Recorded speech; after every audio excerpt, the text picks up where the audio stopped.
Hello guys and welcome back into a new brand video. In today's tutorial, I'm going to show you how to create custom objects in Salesforce Lightning. So make sure to watch the video to the end and follow these simple steps. So first, we need to go to our setup.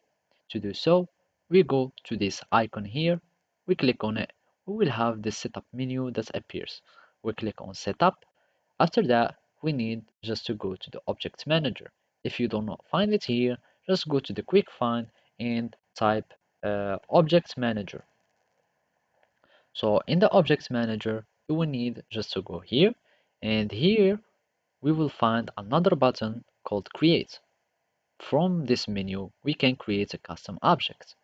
Now you will need just to fill in all the informations or the process of creating this new object.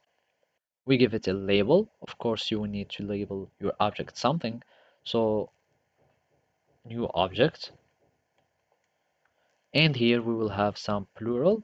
Let's just have it as the S, and here we will need to have the object name. Make it's preferably to be generated automatically, so it can be a unique name.